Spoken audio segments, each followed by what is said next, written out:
plein de gens se mettent à voir des phénomènes partout. On ne comprend pas pourquoi. Et puis ensuite, ça retombe. Et ces fameuses vagues, on a pendant longtemps pensé qu'elles étaient apparues un peu par hasard. Et en fait, je me suis rendu compte que non, il n'y avait pas de hasard. Il y avait une équation qui reliait ces vagues. Et là, c'est vrai que quand j'ai découvert ça, je me suis dit, mais qu'est-ce que c'est que ce truc? Bonjour et bienvenue dans ce 5e épisode de EPAN, une série sur les phénomènes aérospatiaux non identifiés, plus communément appelés OVNI. Si vous suivez ce projet documentaire depuis le début, vous savez que la réalité de ces phénomènes n'est plus à prouver. Il y a la masse colossale de témoignages, les données issues de différents capteurs, radars, infrarouges, satellitaires, etc. Il y a les documents officiels déclassifiés et tous ceux qui ne l'ont jamais été. Il y a les nombreuses déclarations publiques de responsables militaires, gouvernementaux, scientifiques, politiques. Et puis il y a tout simplement les admissions répétées de l'existence tangible des PAN par de nombreuses institutions. En France, le Centre national d'études spatiales, au travers du GEPAN, ou encore le ministère des Armées qui récemment proposait une table ronde sur le sujet, le département de la Défense aux États-Unis, la CIA, le FBI ou encore la NASA, pour ne citer que. Tout cela a permis et continue de permettre une prise de conscience progressive. Le phénomène existe et cela dérange de moins en moins. Ce qui dérange en revanche, c'est que nous puissions avoir affaire à un phénomène exogène intelligent. Un phénomène qui ne se résumerait pas à des manifestations naturelles météorologiques, atmosphériques inconnues, mais qui serait le fait d'une intelligence non humaine aux intentions mystérieuses.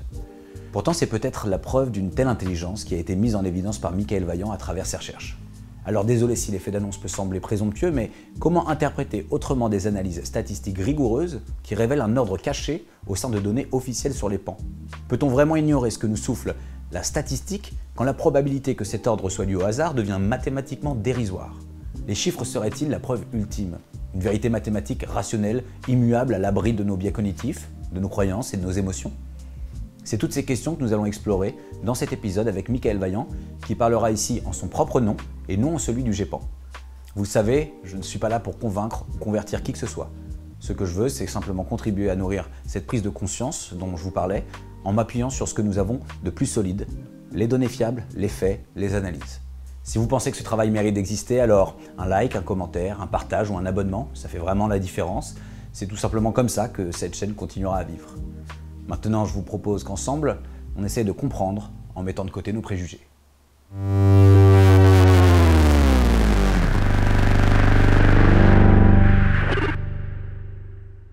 Salut Michael. Bonjour Simon, ça va? Ouais, ça va et toi? Ouais, très bien, merci. Ça me fait très plaisir de t'avoir dans ce 5e épisode. Eh bien également, je suis ravi d'être là. Je vais te présenter, même si tu commences à être quand même pas mal connu par les gens qui s'intéressent de près à notre sujet. Absolument. Tu es informaticien, expert en data. Tu es titulaire d'un double master en système d'information et en gestion de l'innovation. Ouais. Tu es consultant en analyse des données et méthodologie d'enquête pour le GEPAN depuis 2007. Tu as contribué à développer la première base de données gouvernementales sur les PAN. Tu as contribué à la création du premier site institutionnel dédié aux PAN, ce qui était une première mondiale. Tu as conçu une méthodologie d'enquête des PAN, qui s'est par la suite traduite en logiciel. Absolument. Tu as également créé un blog qui se nomme Usphere, sur lequel tu partages tes recherches indépendantes. Et tu es fondateur de UIP-Check, un réseau international qui vise à sensibiliser le public au PAN et à favoriser la collaboration entre organisations. Exactement, c'est parfait. C'est parfait, c'est bien résumé? C'est bien résumé. Donc ça fait à peu près 1 an et demi, effectivement, qu'on a la chance de, on va dire, travailler ensemble sur UIP-Check, et avec une communauté de passionnés. Super. Par rapport au GEPAN, ça fait, comme je disais, depuis 2007 que tu es consultant pour eux. Quelle est exactement la nature de ta collaboration en fait avec eux? Eh bien, ma collaboration, au départ, était assez simple. J'intervenais pour, on va dire, aider à remonter la base de données du GEPAN et de la rendre plus ouverte, en particulier qu'elle soit accessible par les enquêteurs et par les experts qui collaborent de façon bénévole avec le GEPAN. Et donc il y a eu un gros travail sur les données du GEPAN, de façon à ce que ces données-là permettent justement de réaliser des enquêtes de façon collaborative. Et parallèlement, il fallait aussi que la base de données permette d'exporter tout ce qui était nécessaire pour le site web du GEPAN, un site web qui a été produit en 2007. Il fallait rajouter des informations qui n'existaient pas alors, Par exemple, un résumé par rapport à l'enquête qui avait été effectuée, quand a été faite l'enquête et dans quelles conditions cette enquête a été menée. Donc, on appelle des métadonnées. Ouais. Sur le site du GEPAN, si on va voir les différents cas qui sont présentés, donc déjà, sa vocation à être vraiment transparent par rapport aux enquêtes qui ont été menées, et on va retrouver, comme tu dis, tout un tas de données, mais on va même retrouver parfois des procès-verbaux, on peut retrouver des photos, les comptes rendus d'enquête, enfin, il y a une vraie transparence qui quand même, il me semble, était une spécificité française. Et quand vous avez lancé le site à l'époque, ça a eu un énorme succès, quoi. Absolument, c'était une première mondiale. Ouais. Le rôle et l'objectif premier du GEPAN, à l'époque, c'était effectivement de publier les archives sur les ovnis françaises. Aucun gouvernement au monde ne l'avait encore fait. Et effectivement, quand le site a été mis en ligne, il y a eu une ruée. Le monde entier a essayé de se connecter, au point que le site web s'est écroulé dans les minutes qui ont suivi l'ouverture, donc il n'a pas tenu le choc. Et comme les gens ne pouvaient plus se connecter sur www.gipan.fr, ils sont allés sur www.cnes.fr, et là le site du CNES s'est aussi écroulé. Alors, c'est rigolo parce qu'ils n'avaient jamais connu ça au niveau institutionnel et au niveau du CNES, même quand on envoyait des astronautes dans l'espace, ce qui jusqu'à présent ou jusqu'alors était quand même l'événement principal qui attirait le public sur le site. Mais justement, ça témoigne quand même d'un intérêt Absolument. assez massif, hein, pour faire cracher un site, c'est quand même pas rien. Le CNES, à ce moment-là, se rend compte que les gens en fait, sont intéressés par la question beaucoup plus que ce qu'ils pensaient presque. Alors, mon avis, c'est que ça a été un peu une révolution copernicienne, c'est-à-dire que jusqu'à présent, le GEPAN, c'était, à l'époque, il y avait peut-être 2 personnes qui travaillaient sur le GEPAN, 2 personnes internes au CNES. Moi, j'arrivais en tant que consultant externe. À l'échelle du CNES, où il y a 4000 personnes, voire plus, c'est tout petit. Et là, effectivement, ça a eu un impact. Tout le monde s'est dit, ah tiens, il y a quelque chose là qui est important, qui peut finalement attirer le public de façon indirecte vers l'espace, ou vers le sujet de l'espace. Parce qu'effectivement, les phénomènes sont liés à ce qui va se passer au-dessus de nos têtes, donc l'aéronautique, mais aussi, bien sûr, le spatial. Ça fait 18 ans, toi, quand même, que tu as commencé à travailler avec le GEPAN, alors que les responsables se succèdent, il reste en général 3-4 ans au GEPAN, enfin pas si longtemps. Toi, tu es vraiment une constante en fait en tant que consultant, hein, tu n'es pas partie intégrante du GEPAN, mais vraiment consultant. Est-ce que tu as remarqué une évolution depuis que tu as travaillé avec eux? Dans quel sens? Qu'est-ce qui a changé? Pour moi, il y a une professionnalisation quelque part.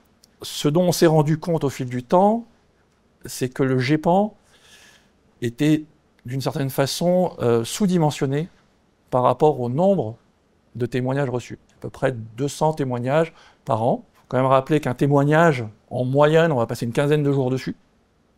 Et ces 15 jours ne sont pas consécutifs. Ils sont étalés dans le temps sur à peu près en moyenne 2 ans. C'est quand même long. Donc il fallait continuer d'une part à mettre en ligne les archives et d'autre part répondre au public et aux personnes qui ont vu des phénomènes, donc effectuer des enquêtes. Et cette professionnalisation s'est accompagnée à la fois de la création ce qu'on appelle un groupe d'enquêteurs, à peu près une vingtaine de personnes qui sont bénévoles et qui sont réparties sur toute la France, une personne par région à peu près, et d'un groupe d'experts pour aider le GEPAN à conclure sur les cas les plus complexes, qu'on appelle les cas D, c'est-à-dire les cas qui sont les plus étranges. Qui représente à peu près 3% de l'ensemble des cas. C'est les plus étranges puisque même après enquête approfondie et suffisamment de données pour enquêter, il reste inexpliqué. Exactement, c'est le principe des cas D. Si on rappelle la classification du GEPAN, on a A, B, C, D. Classification A, phénomène parfaitement identifié. Par exemple, c'est un avion, mais non seulement on sait que c'est un avion, mais on en connaît la provenance et le numéro de ligne. Si c'est un cas B, on a à peu près l'idée du phénomène. Vous pouvez savoir par exemple que c'est un avion, mais on n'a pas sa provenance. C'est un cas C. Alors ce que je dis souvent, c'est que c'est un peu hors classification. C'est un phénomène ou c'est un cas sur lequel on n'a pas assez d'éléments pour conclure. C'est-à-dire qu'on est vraiment sur l'ordre de l'avancement de l'enquête. À vrai dire, les cas C, c'est plutôt un échec du classement. Et les cas D, effectivement, ce sont les cas pour lesquels on a pu, après enquête, considérer qu'il y a bien eu quelque chose, mais on n'a pas été capable d'identifier ce que c'est. Donc ça reste un phénomène qui est inconnu, au sens, pour l'instant, ça dépasse notre compréhension. Depuis que toi, tu travailles avec le GEPAN, parmi ces cas D, est-ce qu'il y en a que tu retiens particulièrement? Est-ce qu'il y en a qui sont vraiment croustillants? Il y a un cas, moi, qui m'a beaucoup plu, et même si ce n'est pas un cas D, il a été, à un moment donné, évoqué de le classer D, mais il a été classé C, je vais vous expliquer pourquoi. C'est le cas de Golfech. Golfech, c'est une centrale nucléaire qui est à côté de Toulouse, et on a 2 témoins qui travaillent sur la centrale, et qui vont dehors, comme souvent, faire une pause, fumer une cigarette. Et à ce moment-là, ils voient un triangle noir, géant, qui passe au-dessus de la centrale, Dans quelle année? des bâtiments. Et là, on est en 2010. Et ils vont tous les deux filmer. Alors à l'époque, les portables ne sont pas ce qu'ils sont aujourd'hui. Malheureusement, il y en a un qui filme avec un téléphone à clapet, il va le fermer, et il va perdre sa vidéo. Pas de bol. Pas de bol. Et l'autre va filmer quelque chose, mais sur ce film, on ne verra rien. Ah, t'as la météo. Il n'y a pas de bruit, Sofiane. C'est pas un avion. C'est la météo, non? Oui, et d'ailleurs, les 3 points lumineux qu'on voit, ce sont en réalité des lampadaires de la centrale. C'est ça. On voit bien que le témoin, en fait, filme plus haut, un objet trop sombre pour apparaître à l'image. Alors moi, ce qui m'a beaucoup plu et intrigué dans ce cas, c'est qu'on a des témoins qui sont contradictoires sur les conclusions, mais qui ne sont absolument pas contradictoires sur leur observation. Et ça, c'est intéressant parce qu'ils sont d'accord et ils se rejoignent sur ce qu'ils ont vu. Ce triangle, sur la façon de le dessiner et de le représenter. Et un témoin, simplement, a des convictions religieuses, et l'autre, dès le début, va dire « je ne sais pas, et ça, pour moi, c'est un ovni ». C'était un objet volant de forme triangulaire, je dirais de forme isocèle avec l'arrière moins large.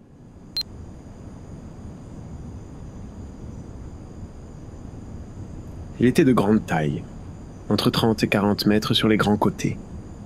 La largeur de l'arrière devait faire entre 20 et 25 mètres. C'était quelque chose de grand.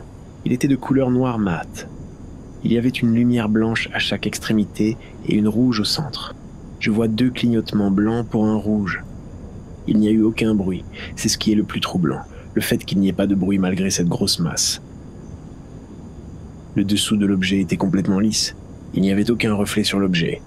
On aurait dit que toutes les lumières étaient absorbées. L'objet a toujours gardé la même vitesse de déplacement. Concernant la visibilité, elle était super nette. C'est un endroit de la centrale bien éclairé. La nuit n'était pas totalement tombée. Ce que nous a appris le témoin qu'on a pu interviewer, le deuxième, c'est que le premier témoin, effectivement, a eu peur. Et il lui a dit personnellement, au début, croyait que c'était des démons, au sens religieux. C'est-à-dire qu'il avait peur du phénomène. Mais il n'a jamais dit ça aux gendarmes, par contre. Donc il y a une ambiguïté qui est assez intéressante, c'est-à-dire sur sa propre analyse et la façon dont ça a, quelque part, remué le témoin et ça l'a perturbé. Ouais.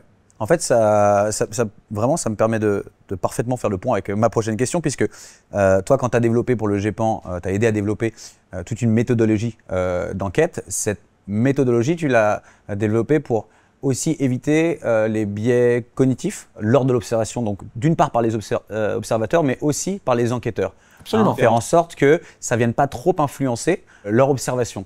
C'est ça? C'est très important, c'est ça. Quels sont les moyens concrètement pour objectiver une observation? Effectivement, il faut agir aux 2 niveaux. Il faut agir à la fois au niveau du témoin et de l'interview. C'est-à-dire au moment où on rencontre le témoin, on essaye de mettre en place des pratiques et des outils, et là qui nous viennent de la psychologie cognitive, en particulier ce qu'on appelle l'entretien cognitif.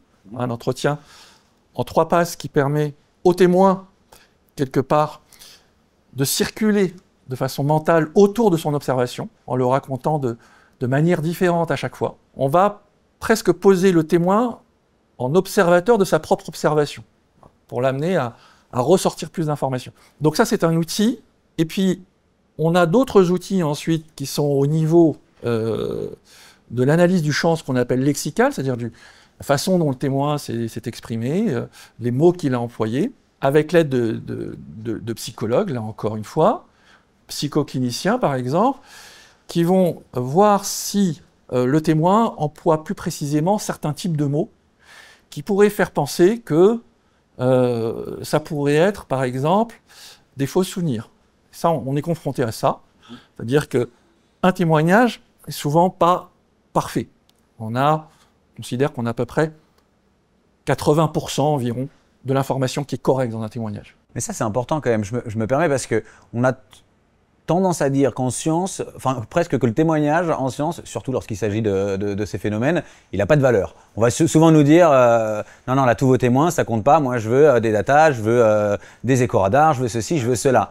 Alors qu'en réalité, déjà des témoins ont de la valeur dans plein d'autres cas, dans nos institutions, la justice par exemple, mais en science, ça a aussi une forme de valeur, puisque tu me dis que 80% du témoignage est a priori correct, et que je crois que ça va même jusqu'à 95% après entretien cognitif. Alors, dans le meilleur des cas. Plutôt 90%, on va dire, mais c'est vrai que c'est exactement ça, c'est-à-dire qu'on a une dichotomie entre le monde, quelque part, des sciences humaines et sociales, où les chercheurs sont confrontés justement à ce matériau qui est le matériau humain, et qui en connaissent les limites, mais aussi les possibilités. Et ils savent parfaitement que l'on peut travailler avec un témoin et finalement obtenir de l'information fiable.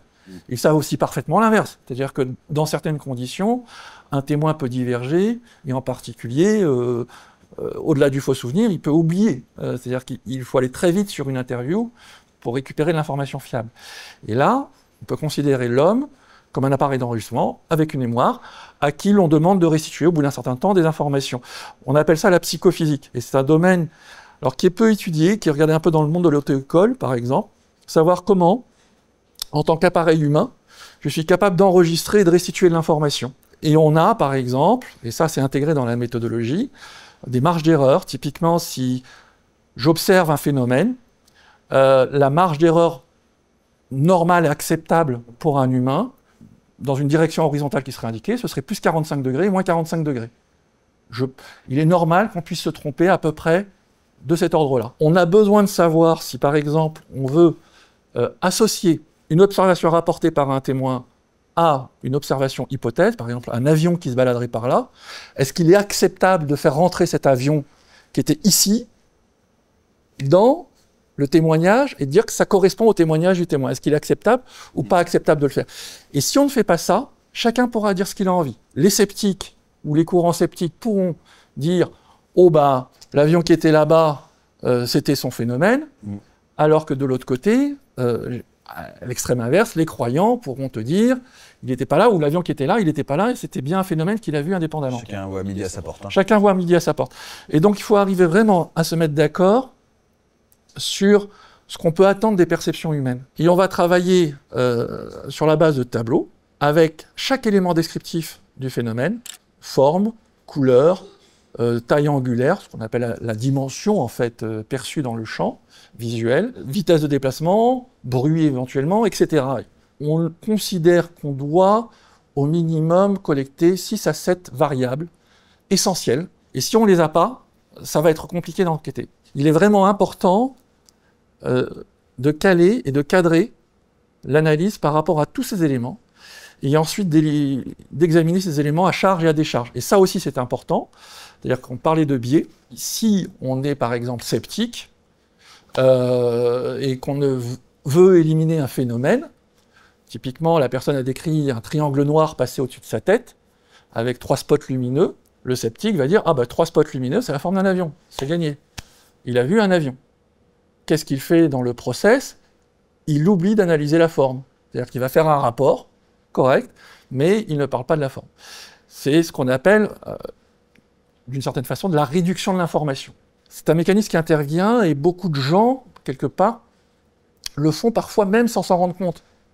Et ce que la méthode apporte, d'une certaine façon, c'est d'obliger l'enquêteur à passer sur tous les éléments sans rien oublier. Et il y a une deuxième chose qui est très importante, c'est d'examiner chaque élément à charge et à décharge.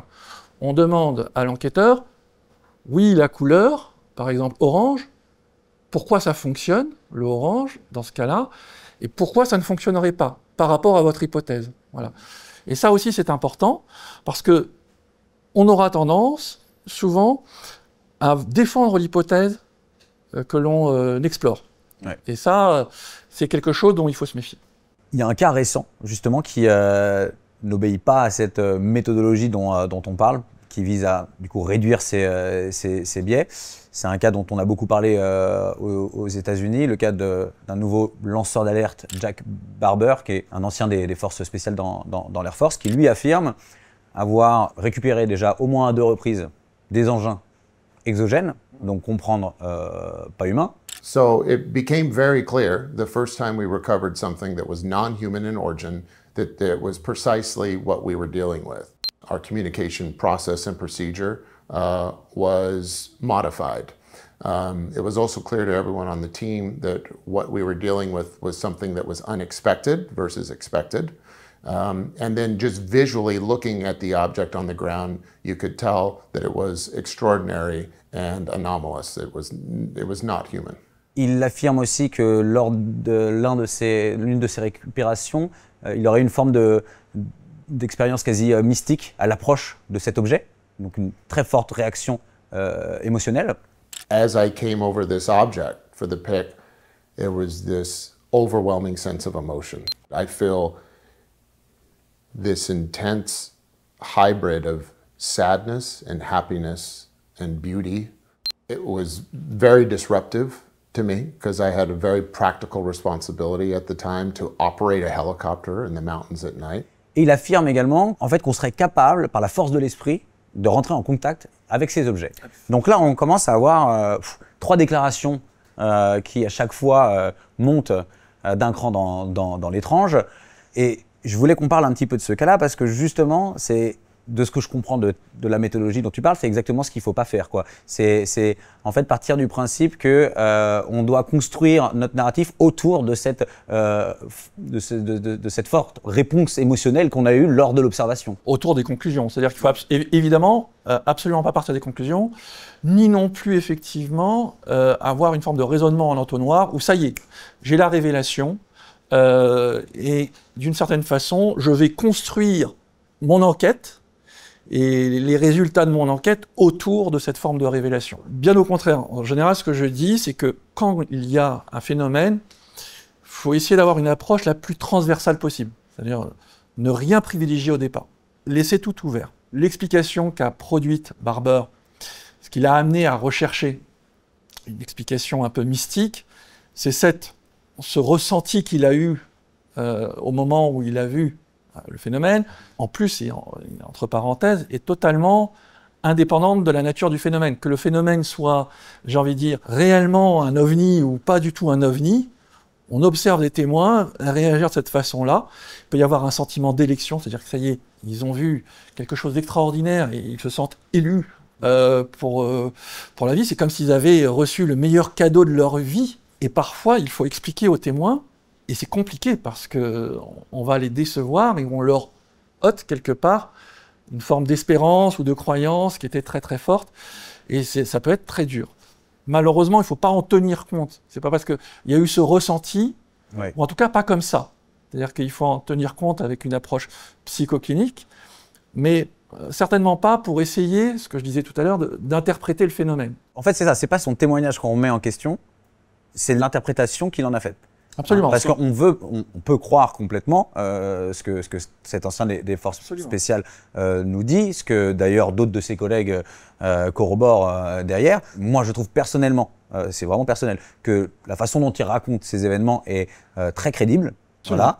Mais effectivement, il faut réussir à dissocier l'interprétation qu'il en a faite, quoi. C'est tout à fait ça. Ok. Et surtout, ensuite, ça entraîne autre chose. Le public va avoir l'impression que ce sont des gens qui sont experts sur le sujet des pans, alors que pas du tout. Une observation ne rend pas un témoin expert sur les pans. Les pans, il faut se rendre compte, ça peut correspondre à des centaines de phénomènes différents derrière. Pour arriver à quelque part encadrer la réalité et se rendre compte de cette diversité et de cette richesse des possibilités, ça ne s'improvise pas. C'est-à-dire qu'il faut vraiment avoir une expérience de terrain, sur l'enquête, et ça, c'est quelque chose qui, en général, prend au minimum 1 an, je dirais, voire 2 plutôt, et plusieurs années à la fois de lecture, mais aussi de confrontation avec d'autres enquêteurs, pour effectivement ne pas tomber dans des pièges grossiers. Typiquement, on a vu Elizondo, à un moment donné, parler d'un vaisseau sur la base d'une photo qui, en fait, était un reflet dans la vitre correspondant au photographe, et on voyait les cheveux du photographe avec une lampe, un plafonnier. Et ça ne retire rien de l'expertise de Elizondo. C'est quand même un faux pas qui est très dommageable, particulièrement dans ce milieu-là, où on ne pardonne absolument pas ce type d'erreur, quoi. Exactement, et c'est dommage parce qu'on a des témoins qui sont très intéressants, qui ont des choses extrêmement riches à rapporter, et ça peut éventuellement casser ou décrédibiliser leur discours. Et le deuxième faux pas, c'est effectivement Barber, dont tu parlais, qui va ensuite vouloir réaliser ses propres enquêtes, devenir quelque part le maître de son destin et le maître du jeu. Alors, c'est absolument pas un reproche. Il y a beaucoup de témoins qui voient des choses, qui vont chercher par eux-mêmes. Mais il faut encore une fois beaucoup de recul pour arriver à sortir des choses intéressantes. Et Barber qui s'engouffre dans l'explication mystique avec ces fameuses CE5, c'est-à-dire des formes de méditation où on va se concentrer pour faire apparaître des phénomènes et communiquer avec ces phénomènes de manière plus ou moins télépathique. When a psionic operator engages with technology, how do they do it? Using their mind, something like meditation. And I need to preface this by saying this is stuff that I've come to know recently. The night that I had this experience, there was another team involved, come to find out was a psionics team, and they were also working that night. And do you think it was them that had attracted the object in the first place? Yeah, I do. Il a été effectivement reconnu que l'armée américaine a mené des expériences psy, ce qu'on appelle plutôt sur le domaine du remote viewing, avec un protocole qui a été élaboré dans les années 80. Remote viewing, en français, c'est vision à distance. Donc, être capable d'aller derrière les lignes ennemies par la pensée pour essayer d'identifier des informations secrètes. Tu fais référence au programme Stargate qui a quand même fait beaucoup de bruit, qui maintenant, quand on s'intéresse à ces sujets-là, est assez officiel. Il y a plusieurs personnes qui ont parlé et qui ont appartenu à ce programme-là. C'est assez fascinant parce qu'il y a des choses qui ont vraiment fonctionné pour le coup. Les recherches de ce rapport portent sur des capacités humaines, dites parapsychologiques ou paranormales.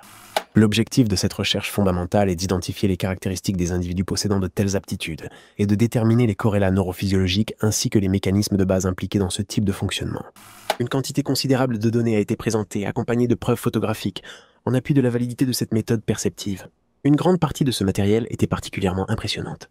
L'impact potentiel de ce phénomène est extrêmement profond. C'est pourquoi il est impératif qu'il existe des programmes indépendants mais liés, menés par d'autres équipes, avec un échange libre des techniques et des résultats. Car seule une reproductibilité indépendante peut permettre à un phénomène aussi peu conventionnel d'être un jour accepté. Ben voilà, alors c'est un tout autre sujet, et en même temps, on touche au domaine psy. Ouais. C'est-à-dire qu'on va trouver dans des choses déclassifiées par la CIA des recherches sur la télépathie, la télékinésie, etc., etc. Donc, est-ce que, au-delà d'aller essayer de lire derrière les défenses ennemies ce qui peut se passer, est-ce qu'on pourrait pas essayer de connecter avec des entités? Like, what were you doing in this program on a daily basis? Yeah, so this would look at like things that many people would consider woo-woo-y, right? Like astral projection or meditation. But ultimately, what we were really investigating was how far could we stretch the bounds of human consciousness? Beyond that, how could we get human consciousness to interface directly with things like recovered materials and recovered crafts? Alors là-dessus, peut-être, pourtant, quand on déconstruit la méthode, on se rend compte que cette méthode, elle a toutes les chances d'entraîner des biais.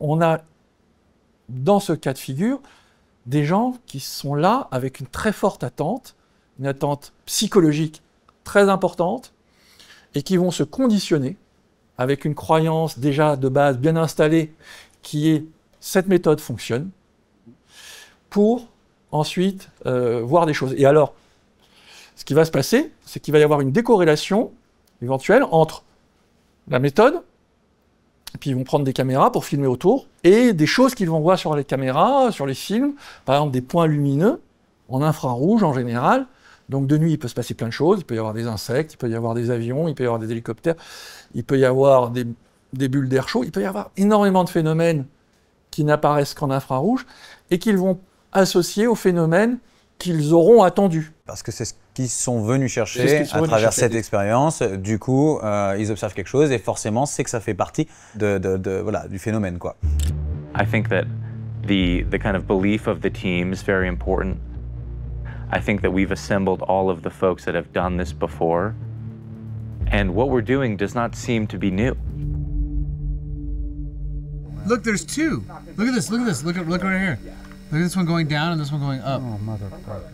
Alors après, ça ne veut pas dire qu'il ne faut pas faire ce genre d'expérience. C'est ce que j'allais dire, c'est est-ce que quelque part, bon, ces gars-là, Jack Barber et ses copains, qui sont des anciens des forces spéciales, qui ont tout un tas de compétences qui sont quand même très spécifiques, qui ont accès à du matériel de l'armée, de détection, etc. J'ai l'impression que, sur ce que je vois, ils essaient vraiment de déployer des moyens techniques et leurs compétences bien à eux, hein, pour essayer d'attraper de l'information sur le sujet. Est-ce que malgré tout, on ne peut pas se dire, bah, écoutez les gars, tentez votre chance, allez-y. Mais parfaitement, je serai, voilà, je suis le premier à dire, il faut faire des expériences. Il faut y aller. Simplement, je pense que le cadre offert, ou ce qu'il nous offre aujourd'hui, n'est pas bon. We and the rest of our team are doing our very best to collect a robust set of data to share with all of you. But I hope you can understand that it's not as easy as it sounds. We're talking about objects that seemingly are able to appear and disappear in real time. We're talking about objects that seem to evade our sensors. They seem to actually turn our sensors off at times. And I can say firsthand that crazy shit keeps happening. Est-ce que pour autant, parce que si je prends par exemple les travaux de Jacques Vallée, qui a théorisé une nature éventuellement liée à la conscience, une nature du phénomène OVNI liée à la conscience, il a pas mal de travaux qui ont été faits là-dessus. Est-ce que pour toi, le phénomène du coup est plutôt uniquement physique, ou est-ce qu'il pourrait effectivement jouer un petit peu sur les deux tableaux? Non, il est évident que, enfin évident, peut-être que je m'avance, mais moi je pense encore une fois que derrière ces phénomènes inexpliqués, il va y avoir une panoplie demain de phénomènes différents. Donc il y aura derrière ces phénomènes inexpliqués des phénomènes d'ordre physique, et puis il y aura des phénomènes d'ordre psy. Moi ce que je pense, c'est qu'aujourd'hui, il est plus probable qu'il y ait des phénomènes liés, ça c'est encore un autre sujet, à ce qu'on appelle la conscience collective, c'est-à-dire des formes d'archétypes culturels qui vont émerger et qui vont, d'une certaine façon, rentrer en résonance avec les personnes dans des lieux et dans des temps donnés, simplement parce que le lieu a été l'objet d'une culture particulière. Est-ce que tu as des exemples pour imaginer ça? Par exemple, je pensais au Skinwalker Ranch. Donc c'est un ranch aux États-Unis où les personnes voient des créatures qu'on appelle des skinwalkers.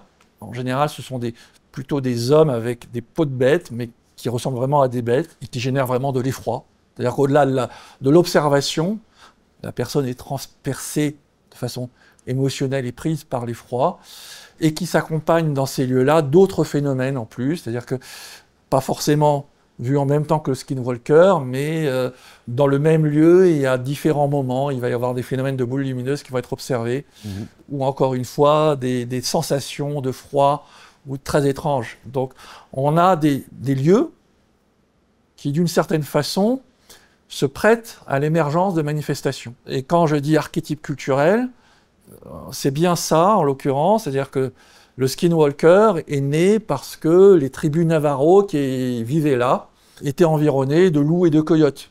Et d'une certaine façon, ils ont imagé leur mythologie par rapport à leur environnement et à ces créatures-là. Et alors comment cette intention qui a été, ou ces créatures qui ont été créées quelque part par ces tribus à l'époque, continuent de vivre au travers des personnes qui viennent sur le site, c'est ça qui m'intéresse. C'est-à-dire qu'il y a, à mon avis, encore des mécanismes psy qui sont mal expliqués et mal connus, qui permettent, d'une certaine façon, à l'information qui a été créée à une certaine époque, de remonter jusqu'à l'époque moderne. Il y a des visiteurs qui viennent sur le site et qui a priori n'ont pas de connexion. Le skinwalker est un exemple, mais on en a plein. Nous, chez nous, on a le loup-garou, on a le wendigo en Amérique du Nord. On peut aussi penser aux fantômes, si on voulait, hein, dans les maisons hantées. Mais on a quand même cette relation qui est assez intéressante, c'est que le lieu, l'environnement dans lequel se passent les observations n'a pas été affecté, pas été changé. C'est-à-dire que l'époque moderne n'est pas venue là pour raser les forêts, raser éventuellement les habitations de l'époque, et pour les remplacer par une imagerie récente. C'est quelque chose qu'on peut toucher dans cette idée que les mythes sont liés, ou les mythes existent encore, parce qu'ils sont liés à l'environnement. Et je ne sais pas si tu connais forcément, mais Miyazaki et Totoro, on a cette image Totoro qui est cette créature mythique qui vit dans la forêt et qui est connectée à la forêt. Et en fait, le fait qu'ils abattent des arbres, les hommes, et qu'ils remplacent la forêt, va faire disparaître ce lien que l'homme peut encore garder avec ces créatures. Et si on faisait une carte du monde, ce que je propose par exemple de la répartition de ces créatures mythiques, on verrait certainement qu'elles sont observées là où, encore une fois, l'environnement a été préservé. Alors, tout ce dont on parle là, dans le monde très matérialiste dans lequel on est, ça ne correspond pas à des preuves en fait finalement de l'existence d'un quelconque phénomène. Dans la communauté scientifique, et à juste titre, il va vraiment falloir de la hard data, quoi, vraiment des choses qui sont observées, des données, etc. Alors, est-ce que de telles preuves déjà existent, et même plus largement, qu'est-ce qui constitue en fait une preuve en science?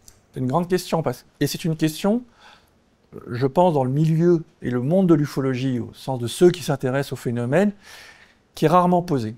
Et elle est vraiment très importante.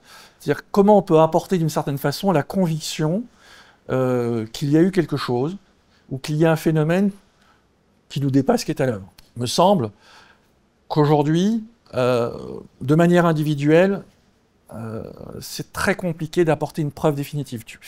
Je vais donner un exemple. Demain, tu as une soucoupe volante qui se pose dans ton jardin, tu la filmes, tu poses ça sur YouTube, tu dis ça y est, victoire, on a la preuve que l'humanité attend. Tu pourras passer pour quelqu'un qui, effectivement, cherche à attirer l'attention. Alors, ce qu'on peut faire, par contre, c'est qu'on peut essayer de passer au-dessus et d'aller chercher de l'information dans une masse de données beaucoup plus importante, plutôt que de travailler sur un témoignage, en allant sur plein de témoignages, et d'aller chercher à trouver des corrélations entre ces témoignages et d'identifier, on va dire, des signaux cachés qui pourraient les relier. Ça, c'est vraiment l'idée de base de mon travail. D'un travail que tu as fait sur une étude spatio-temporelle, sur une masse de témoignages, quoi. C'est ça. Et c'était l'approche qu'effectivement, j'ai poursuivie. Alors, d'une part, sur des données, comme tu l'as dit, spatio-temporelles, donc des données temps et des données espace, avec deux jeux de données différents pour aller essayer d'identifier des structures cachées.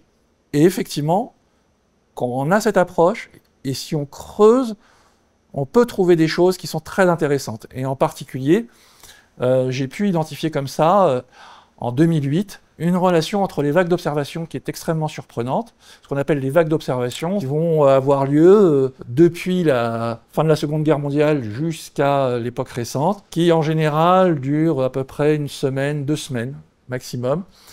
Plein de gens se mettent à voir des phénomènes partout, on ne comprend pas pourquoi. Et puis ensuite, ça retombe. Et ces fameuses vagues, on a pendant longtemps pensé qu'elles étaient apparues un peu par hasard. C'est-à-dire qu'il y en a eu peut-être on va dire une quinzaine, une douzaine, depuis 1945. Et en fait, je me suis rendu compte que non, il n'y avait pas de hasard. Il y avait une équation qui reliait ces vagues. Et là, c'est vrai que quand j'ai découvert ça, je me suis dit, mais qu'est-ce que c'est que ce truc? Parce qu'en fait, à la même époque, je travaillais sur des recherches sur les outils d'apprentissage, méthodes qui permettent d'apprendre plus vite, une leçon ou une suite de mots en anglais, par exemple. Le meilleur moyen, finalement, d'emmagasiner et de bien ancrer dans son cerveau une information. Exactement. Ouais. Et donc, le moyen pour les feignants, d'une certaine façon. Et La meilleure méthode, c'est pas de répéter sa leçon bêtement, successivement, mais c'est ce qu'on appelle une méthode espacée dans le temps. C'est-à-dire qu'on va justement doubler dans le temps cette période d'attente.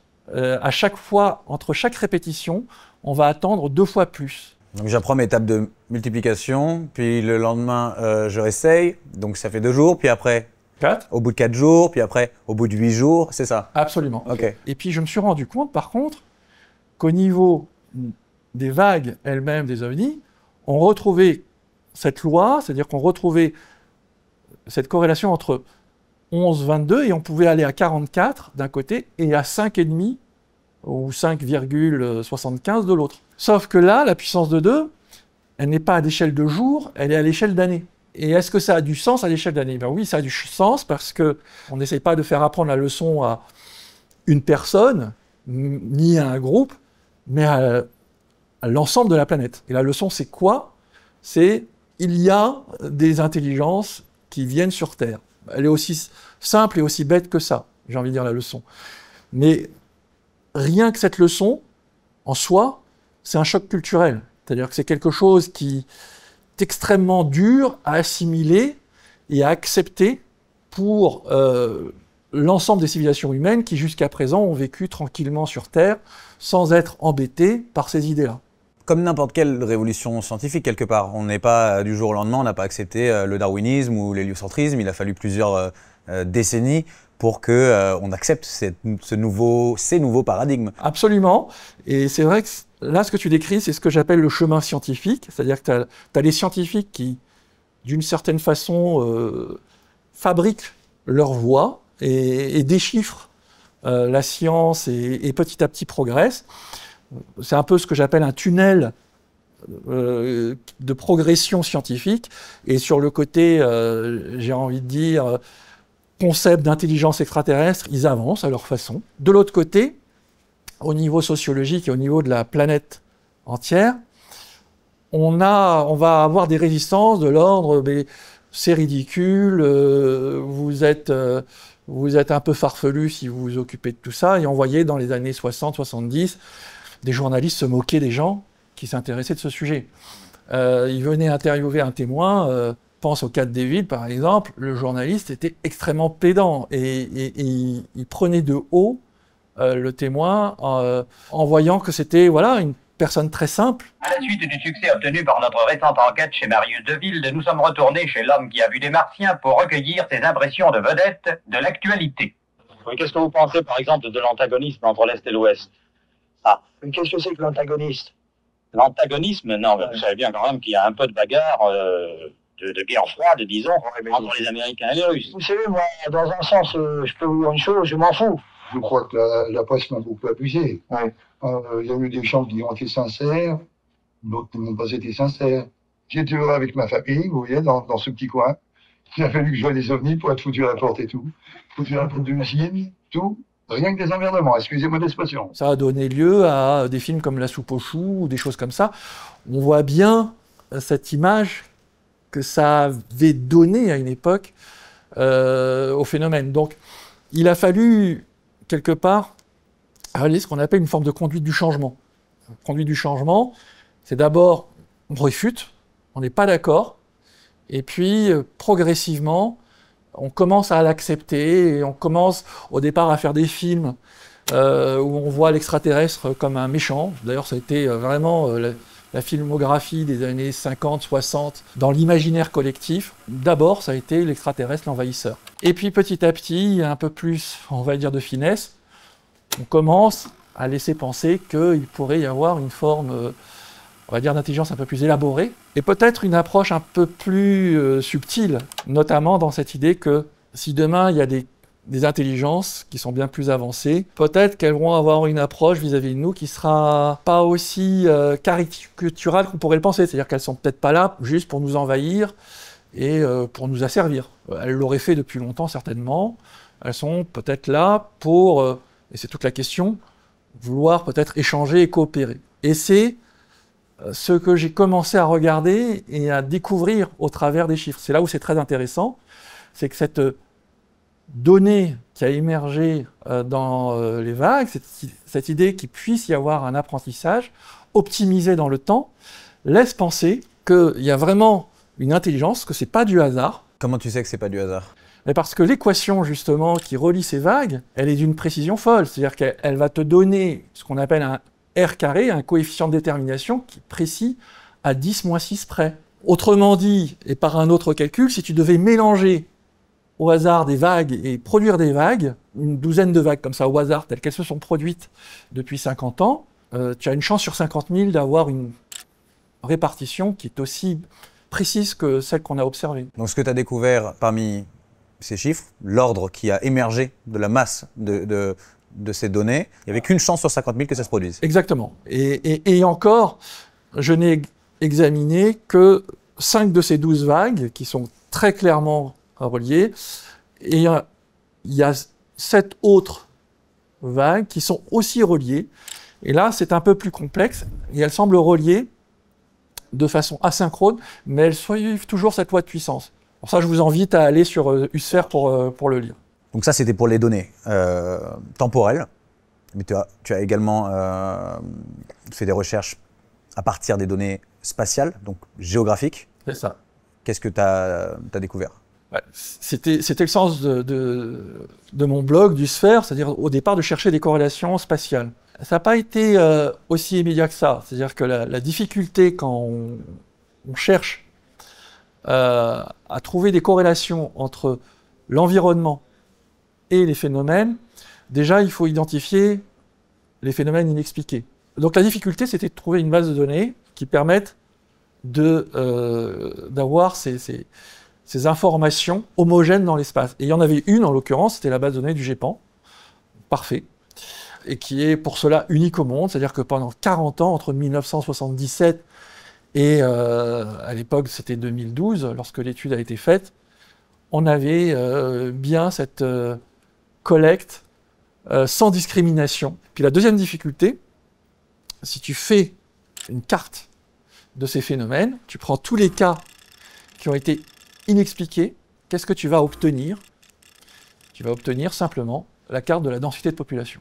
Ça veut dire quoi? Ça veut dire que là où il y a des observateurs, il y a des témoignages. Pas d'observateurs, pas de témoignages. Ça ne suffit pas de dire simplement je vais faire une carte des phénomènes de type D. Il faut arriver à enlever le bruit créé par la densité de population. Mais il n'y avait pas que ça. Il y avait, et peut-être que dans les zones du territoire où il fait plus beau, les gens ils sortent plus dehors, donc ils voient plus de choses. Là où il y a plus de pistes ou d'aéroports, peut-être que des phénomènes qui n'ont pas été bien enquêtés, ça va créer peut-être aussi une distorsion sur les données. Et donc à la fin, je me suis tourné vers un laboratoire de maths à Toulouse, qui est le GREMAC, qui est un laboratoire spécialisé dans ce qu'on appelle les études spatiales. Les études de points spatiales qui sont capables de travailler par couche environnementale, où ils vont mettre d'un côté la population, de l'autre côté l'ensoleillement, puis les pistes, puis on a mis comme ça 7 variables dans le modèle. Et là, on avait ce qu'on appelle un modèle avec des covariables explicatives, c'est-à-dire qu'on n'a pas voulu au départ dire telle variable elle est plus importante que l'autre. Non, le modèle, il accepte toutes les variables, et c'est lui qui va positionner les valeurs des variables et qui va identifier celles qui sont le plus importantes, permettant de reconstruire la répartition des phénomènes de type D. Alors évidemment, la densité de population, number one, hein, elle est la grande gagnante de ça. Et alors, deuxième variable, je te laisse deviner. Et c'est nucléaire? Et c'était nucléaire. Ouais. Voilà. Alors, nucléaire, on avait pris les données de Greenpeace, pas simplement les centrales ou les sites nucléaires, mais c'était aussi les sites de stockage et où les zones, on va dire, qui peuvent correspondre à, par exemple, des missiles nucléaires. Enfin, il y avait des choses comme ça. Alors, à l'époque, je crois qu'il n'y en avait plus déjà, mais en tout cas de production d'armement. Mm. Donc, c'était vraiment toute la chaîne logistique. Okay. Et effectivement, je pense que c'est la première étude, à la fois, là encore une fois, au monde, où enfin, on démontre mathématiquement la corrélation avec le nucléaire. Ouais. Et là, la corrélation, on a ce qu'on appelle une p-value, une forme de validité statistique, elle est excellente. C'est-à-dire qu'elle est en dessous de 10-3. On est en dessous de ce qui est attendu pour une excellente démonstration. Une valeur P indique la probabilité que les résultats observés soient dus au hasard. Plus elle est petite, plus il est peu probable que ce soit le cas.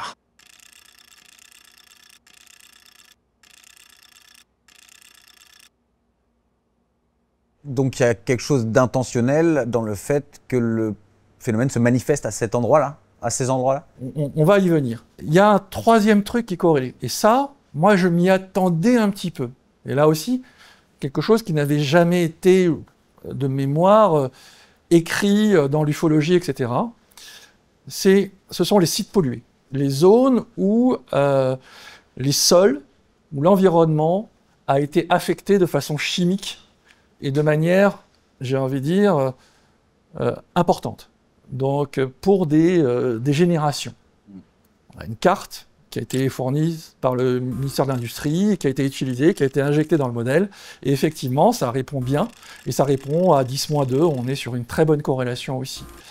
Et alors, pourquoi j'ai mis ça? Parce que dans le modèle des covariables explicatives, il y a l'idée que si le phénomène, entre guillemets, peut être intelligent, il s'intéresserait peut-être lui-même à surveiller l'homme et son environnement. Et ça, c'est l'hypothèse un peu de départ du sphère. En particulier, si moi je devais modéliser l'évolution d'une colonie de fourmis ou d'une autre société intelligente, ce qui va m'intéresser, ce sont les grandes lignes qui risquent de fracturer ou de faire s'écrouler cette société. Donc c'est ce que j'appelle les risques systémiques environnementaux. Qu'est-ce qui est susceptible de faire bouger cette fourmilière humaine et quelque part de casser notre vie à la surface de la planète. Donc voilà, et au final, on se retrouve effectivement avec ce modèle mathématique puissant qui permet d'avoir une répartition des phénomènes. Mais maintenant, et là je voulais répondre à ta question, pourquoi ce serait un observateur intelligent qui viendrait créer des observations dans des lieux particuliers, et pourquoi ça ne viendrait pas des personnes elles-mêmes? Et c'est là où une astuce qui a été bien vue par une des personnes qui a travaillé avec moi sur le projet, c'était de mettre les phénomènes expliqués dans le modèle. Si on avait plus de témoignages, et donc si, autour des sites nucléaires, donc si l'explication est endogène, si elle vient des hommes, on aurait plus de A et plus de D en même temps. Et en fait, non, pas du tout. Donc vous éliminez l'explication endogène. On élimine l'explication endogène, voilà. Et de coup, il reste l'explication exogène. Et donc, le résultat en soi, il est fantastique.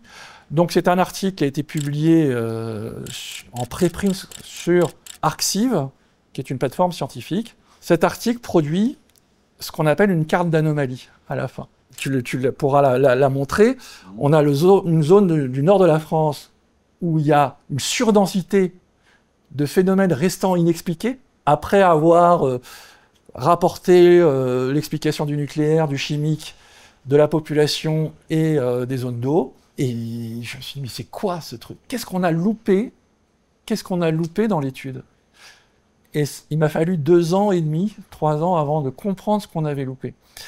Et ce qu'on avait loupé, c'est ce qui rebouclait avec la théorie de l'apprentissage. Et finalement, est-ce que cette marque, cette recherche d'optimisation temporelle, elle n'était pas aussi spatiale? Je serais un phénomène apprenant et je voudrais apprendre à une population ce concept, cette idée qu'il y a des intelligences, comment je procéderais? Vers qui je me tournerais? Quelles seraient les populations que je vais cibler? Et quels seraient les lieux du territoire que je ciblerais? Je suis un prof, j'ai une classe d'élèves, j'essaie de faire monter le niveau général de la classe, et je ne vais parler qu'à des élèves individuels. C'est-à-dire que je suis en train d'essayer vraiment d'intervenir le moins possible. L'objectif, ce serait plutôt de cibler les mauvais. C'est-à-dire ceux qui n'ont pas trop d'informations ou qui ne sont pas connectés à ce sujet-là, et en particulier les zones du territoire qui sont à la fois résistantes et déconnectées de ce sujet-là. D'accord. Et ces zones du territoire, en fait, on peut penser que c'est corrélé avec un aspect sociologique, c'est-à-dire les zones où le niveau d'instruction est plus faible, et les zones où les résistances culturelles sont les plus fortes. C'est-à-dire qu'à la fois, on résiste à l'idée qu'il y ait d'autres civilisations ou qu'il y ait un étranger, d'une part, et d'autre part, on a moins été, d'une certaine façon, en contact avec ce genre de questionnement, et ça se passe en général plutôt à l'extérieur des grandes villes. Donc c'est plutôt dans les zones de campagne, et plutôt dans les zones où la culture locale est très implémentée, très forte. Et là, je te laisse deviner la variable sociologique à laquelle ça peut faire penser. Je l'ai. Voilà. Et donc ça, c'est un sujet, évidemment, on n'a pas publié à l'époque parce que il est très polémique. Et on ne voulait pas rajouter de la polémique sur un sujet qui était déjà sensible. Je peux comprendre. Tu parlais des sites nucléaires. Ouais. Et du fait qu'il y a bon nombre d'observations, notamment des cadets qui sont concentrés autour de ces sites-là.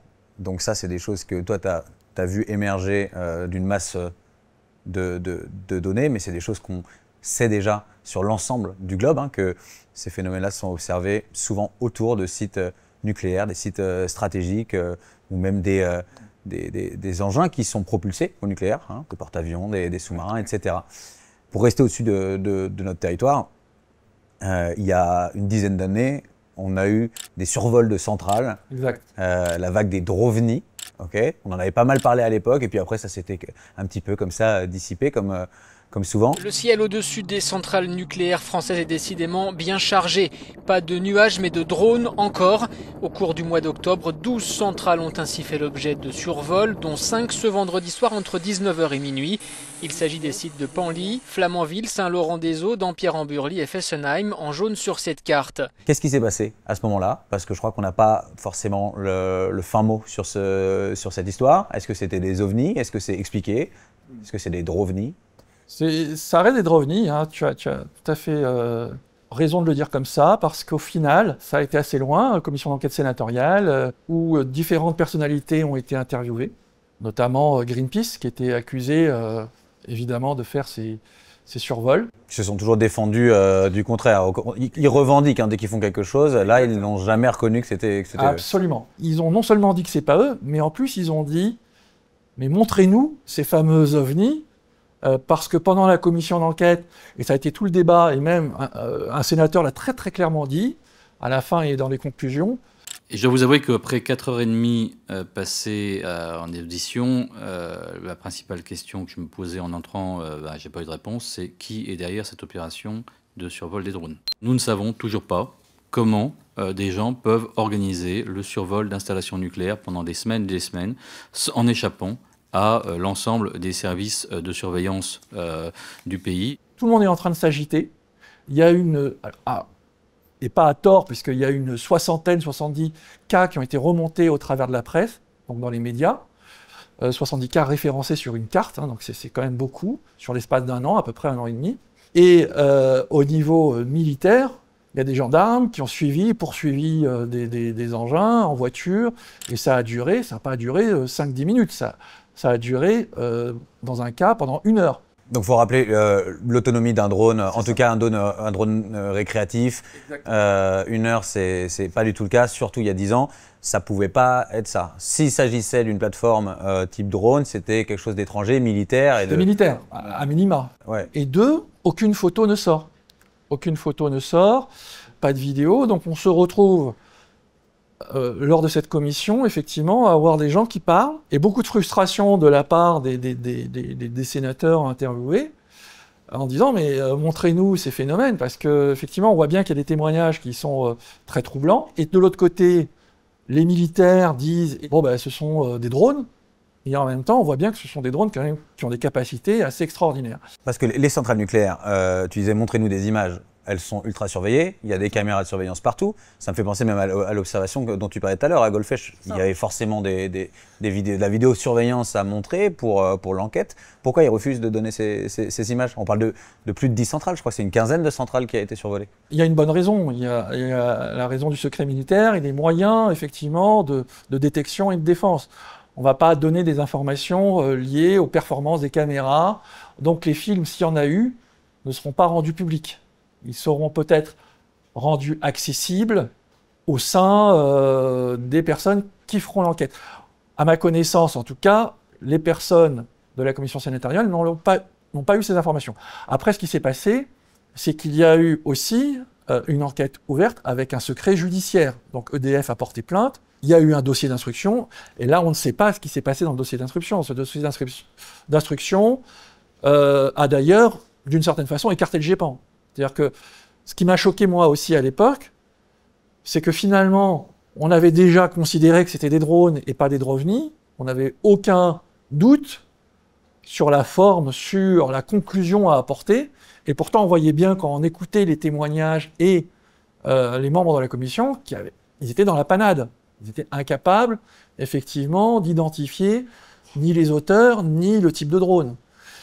Et là, un organisme comme le GEPAN, qui a les capacités précisément d'identifier des phénomènes qui sont à la limite du connu ou du pas connu, et dont c'est la compétence, aurait été bienvenu pour aider la commission à statuer sur la nature du phénomène. Quand on commence à entendre, les phénomènes, ce sont des drones, il est vrai que le GEPAN n'a pas eu de velléité pour y aller. Et pourtant, personnellement, je pense que c'était une erreur. Il aurait probablement fallu s'y intéresser, parce qu'aujourd'hui, on voit qu'il y a une récurrence. La vague de Drovni, c'est pas que la France, ça a été plus récemment dans d'autres lieux du monde. Je pense au New Jersey, très récemment. Très récemment au New Jersey, puis il y a eu l'Australie, il y a eu en Allemagne, il y a eu l'Angleterre, etc. Ouais. New Jersey remains the epicenter of the drone mystery. While much of the country was fixated on New Jersey, another swarm of drones was disrupting operations at an airbase in the UK, where U.S. nuclear weapons have been stored. Republican Senator Roger Wicker of Mississippi is chairman of the Armed Services Committee that oversees the Pentagon. I can tell you, I am privy to classified briefings at the highest level. I think the Pentagon and the National Security Advisors are still mystified. Still mystified? Yes. Donc, on a là un phénomène, et on le sait, un peu d'expérience, après ça vaut ce que ça vaut, mais que ces phénomènes jouent aussi avec nos symboles, avec la limite de nos connaissances humaines. C'est-à-dire qu'on a un phénomène qui sait se travestir, ce que je dis souvent, qui va faire un jeu de théâtre. Et ce jeu de théâtre, ce que je dis souvent, c'est que ce phénomène-là est là pour injecter de l'information dans l'espace, dans la société humaine, et il va communiquer cette information à différentes catégories d'individus. Il y a un aspect sociologique. Il communique vers les hommes, monsieur et madame tout le monde, pour faire monter le niveau de connaissance, ce qu'on vient de dire. Mais l'aspect écologique et l'aspect nucléaire, chimique, ça va toucher essentiellement les militaires. Et là, le phénomène ne s'adresse plus, quand il fait ça à la population, à monsieur et madame tout le monde, le phénomène s'adresse aux militaires. Et là, pour moi, c'est une communication ciblée, très clairement, vers une communauté de renseignement. C'est un message qui leur est très clairement et directement adressé. C'est comme si le phénomène était en train de lancer, quelque part, des avertissements. Ou en tout cas, de dire « attention, ne jouez pas trop ». On a eu, par exemple, Tchernobyl, si on ne le sait pas, mais il y a eu une observation qui a été effectivement faite à peu près au moment où la centrale a explosé, enfin juste avant. Il me semble qu'il y a aussi des observations à la suite de la catastrophe, ou en tout cas l'incident de Fukushima. Absolument. Il y a des observations qui sont faites, il y a même des vidéos qui ont circulé, qui sont assez étonnantes.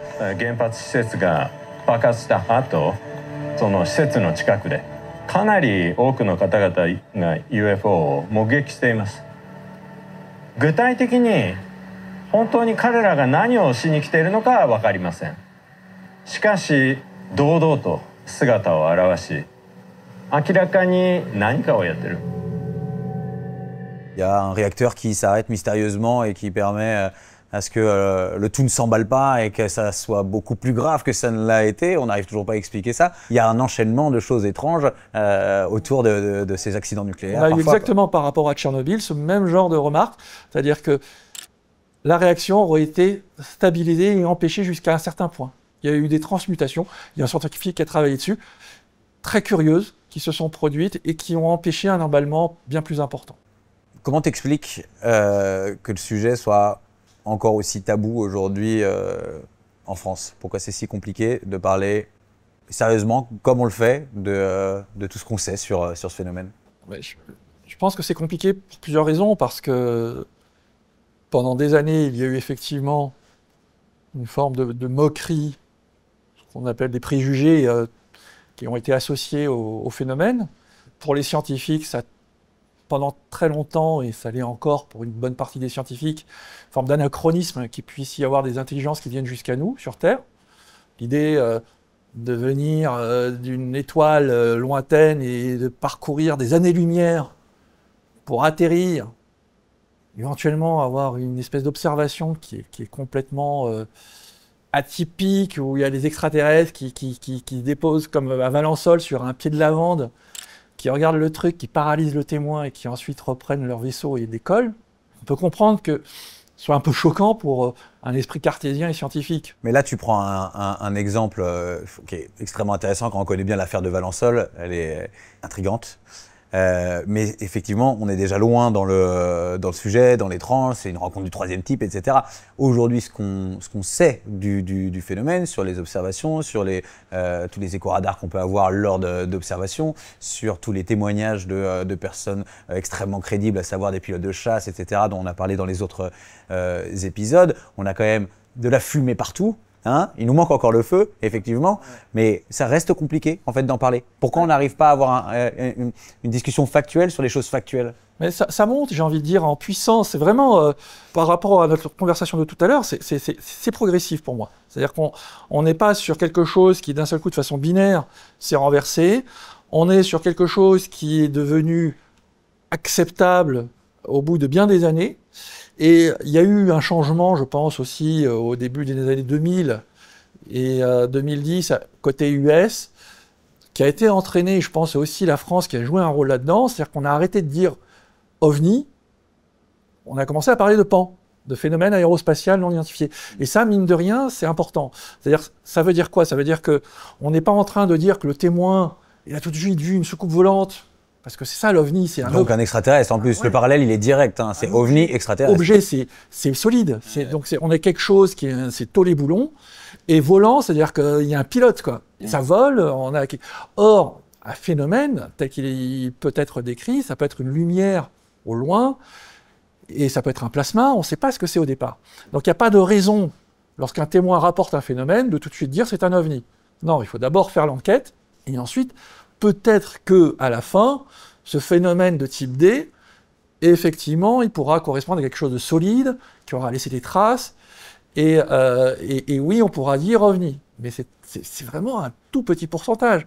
Donc, protégeons les témoins d'une certaine façon, ne les prenons pas pour des gens qui ont vu tout de suite des extraterrestres. Ça fait partie des premières choses qui ont été dites, d'ailleurs, dans les rapports américains, lorsqu'ils ont sorti leur rapport sénatorial, c'est-à-dire ils ont rappelé ce mot UAP, Unidentified Aerospatial Phenomena, qui est l'équivalent de PAN, pour dire commençons effectivement par examiner les phénomènes sous l'angle des PAN, parce que ça permet de protéger les pilotes qui veulent rapporter des informations, et ils ont parlé des préjugés. Ils ont dit protégeons les pilotes, protégeons les observateurs. Ils ont été très clairs là-dessus, et moi j'ai trouvé ça effectivement extrêmement bien, parce que avec ces phénomènes, il faut vraiment comprendre que c'est une question de confiance.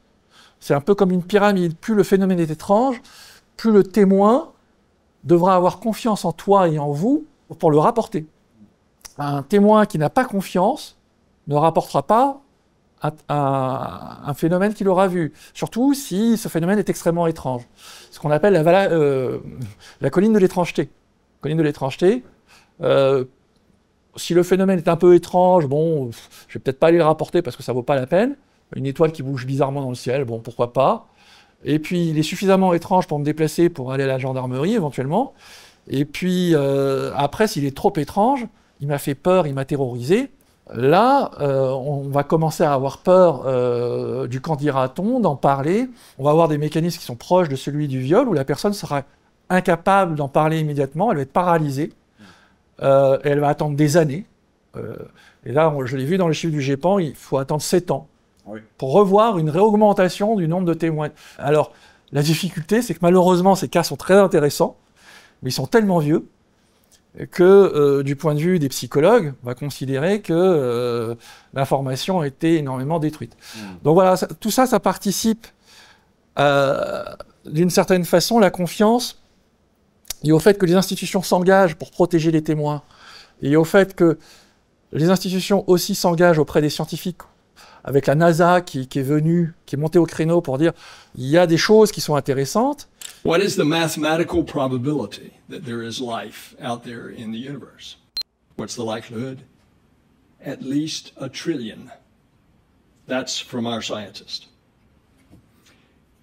So we start this without any preconceived notions, but understanding that we're in a world of discovery.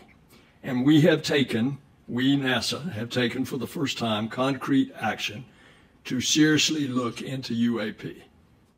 They worked to develop recommendations about how NASA could better examine them from a scientific perspective.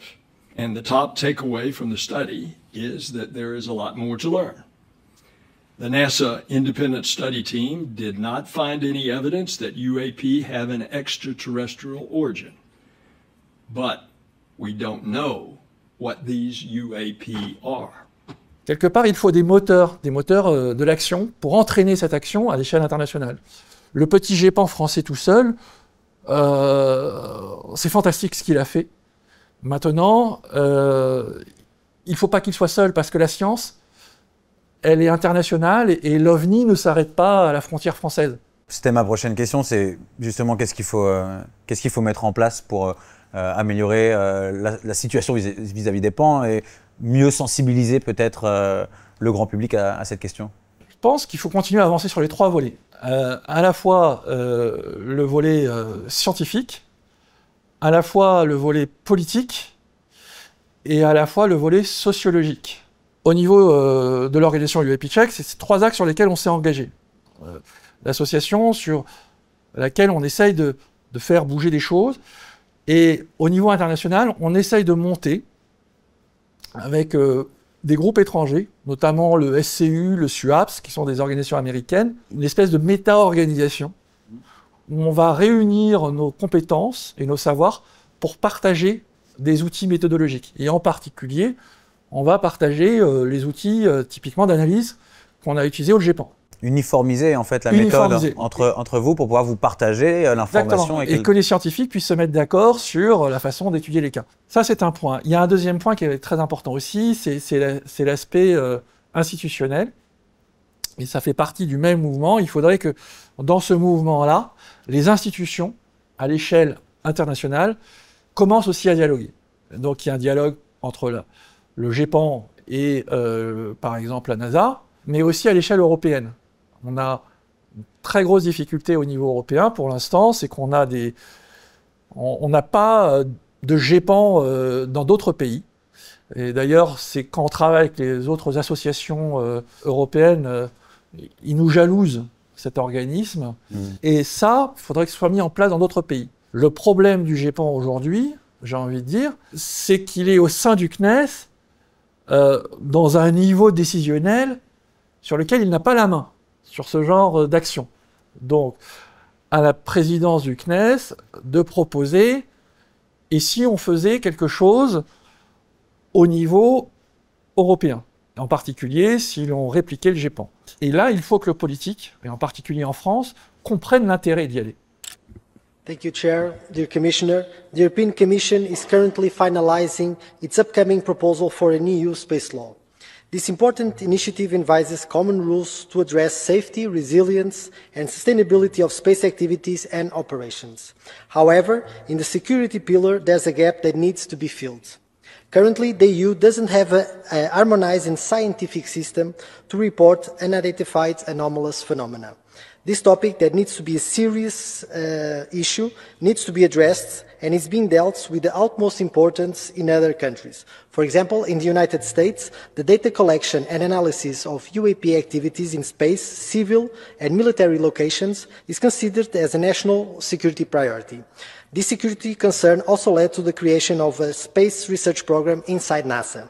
Therefore, it is fundamental that the EU Commission includes in the European Space Law a program to collect data on UAPs, as well as a scientific body to analyze these events in a transparent and public way. Thank you very much. Il y a des actions aussi au niveau aéronautique pour que la circulation des informations puisse mieux se faire. En particulier, il reste des problématiques du type un pilote qui voit quelque chose aujourd'hui va avoir du mal à témoigner. Pourquoi? Parce que un pilote qui témoigne, malheureusement, c'est susceptible de dégrader la note de sa compagnie, parce qu'il génère ce qu'on appelle un airprox. Ouais. Un airprox, c'est une alerte de proximité, et ça, les compagnies, elles n'en veulent pas, parce que ça dégrade leur classement dans les... compagnies plus sûres. Voilà, dans les assurances en particulier, qui vont regarder ces classements. Ah, une compagnie a des problèmes, elle va devoir payer un peu plus ses assurances. Mais ce qu'il y a avec ça, le plus gros problème à mon avis, c'est un problème d'ordre médical, c'est-à-dire un pilote qui voit quelque chose, si ça commence à se savoir, et par exemple s'il a vu une boule lumineuse, ce qui est arrivé et ce qui va continuer à arriver, et qui a traversé le cockpit, qui est rentré dans le cockpit, qui a traversé les rangées pour ensuite s'évanouir, s'il voit ça et s'il décrit ça, qu'est-ce qu'il va penser le médecin du travail dont la formation est uniquement médicale? Il va le mettre à pied. Ah, il va le mettre à pied, exactement. D'ailleurs, à ce propos, aux États-Unis, il y a une législation qui est passée, il y a des lois qui sont passées pour protéger les pilotes civils et militaires, au cas où ils auraient fait une observation en vol, de les protéger pour que justement ces mises à pied dont on parle, que des répercussions directes sur leur carrière, en fait qu'ils n'en soient pas victimes. Ça, c'est peut-être quelque chose sur lequel il faudrait qu'on prenne exemple. Absolument. En France et puis dans le reste du monde globalement. Ça libérerait sans doute la parole. Ça libérerait la parole, et c'est vrai que ça reste compliqué dans la mesure où, et c'est probablement le dernier point, des pilotes ou des militaires qui voient quelque chose auront, s'ils sont dans le circuit militaire, aussi du mal à en parler parce qu'ils ont des instructions pour ne pas en parler. Et au-delà j'ai envie de dire des préjugés ou du stigma ou même des précautions qu'on pourrait prendre pour les protéger, il y a quand même l'enjeu de défense qui reste présent, savoir, on préférera, si c'est un militaire, lui dire « bon, vous n'en parlez pas », parce qu'on ne veut pas, quelque part, avoir la possibilité d'informer d'autres nations de nos moyens d'interception et de détection. Et ça, c'est quelque chose, à mon avis, que tous les pays, aujourd'hui, pratiquent. Et ça, c'est aussi une grosse difficulté qui est à franchir. Dernière question que je pose à tous mes invités. Après toutes ces recherches que tu as faites, est-ce que tu es arrivé à une conclusion personnelle sur la nature de ce phénomène, de ses intentions peut-être? L'hypothèse d'intelligence, effectivement, qui sont autour de nous, elle me semble effectivement forte. Et on peut pas l'exclure. De mes travaux, il se dessine effectivement une convergence indiquant qu'on va arriver à un horizon 2033-2035, puisque c'est la fin de l'apprentissage sur les fameuses courbes, où on aurait quelque chose qui va peut-être se passer. Fin de l'apprentissage, ça veut dire quoi? À mon sens, ça pourrait vouloir dire peut-être un contact. Un contact avec d'autres civilisations. Donc par rapport à cette loi de puissance par 2, de vague d'observation, la prochaine vague, elle sera en 2035, c'est ça? Elle sera en 2035. D'accord. Donc on a peut-être quelque chose autour de cet horizon d'intéressant qui va se passer. Et ça correspond, je pense, en plus à nos propres progrès scientifiques. C'est-à-dire qu'on arrive à un horizon où on va mailler la Terre de capteurs. Et s'il y a des intelligences, à un moment donné, elles ne pourront plus échapper quelque part à nos détections. C'est quelque chose qui s'est mis en place au début des années 2000. On a commencé à mettre des réseaux de caméras. Non plus pour regarder autour d'autres étoiles s'il y avait de l'intelligence, mais le scientifique a commencé à accepter que ces intelligences puissent être proches. Et ça, c'est aussi une révolution copernicienne et conceptuelle. Petit à petit, on commence à accepter qu'on puisse faire des études et des papiers sur des choses qu'on pourrait observer autour de nous, et ça converge tranquillement aussi vers cet horizon. Donc je pense qu'on a cette convergence à la fois scientifique et à la fois sociologique, qui sera intéressante à surveiller. Merci beaucoup, Michael. Eh bien, merci. C'était passionnant, merci d'avoir partagé tout ce savoir avec nous. Ravi, et puis au plaisir de revenir quand, Pour une quand prochaine, tu veux. peut-être, avec plaisir. Salut. Salut. Et voilà pour ce 5e épisode, j'espère qu'il vous a plu et surtout qu'il vous a appris des choses. Les travaux de Mickaël sont fascinants, il est sans doute l'un des chercheurs les plus actifs en France sur la question des pans. Et si l'on en croit les mathématiques, dont l'impartialité sur le sujet est difficile à remettre en question, il est possible que ces recherches aient mis en lumière quelque chose d'authentiquement nouveau. Une piste sérieuse, peut-être même une percée. Mais si cet épisode était important pour moi, c'est aussi car il permettait de traiter d'une question primordiale qui est l'interprétation d'une observation de pan. C'était l'occasion de vous donner des outils pour mieux naviguer l'océan trouble de ce phénomène. Il s'agit de garder la tête froide, de s'en tenir aux faits, de réussir à tenir à distance les voix qui nous disent simplement ce qu'on veut entendre. C'est savoir laisser une place au doute, au questionnement et surtout à la complexité du réel, qui refuse trop souvent de se plier à nos récits préfabriqués. J'aimerais conclure en remerciant Alex pour sa magnifique reconstitution 3D du cas de Golfech. Son boulot est juste bluffant, il a découvert la chaîne et est venu spontanément me proposer son aide et je lui en suis profondément reconnaissant. Sur ce, je vous dis à bientôt pour un 6e épisode.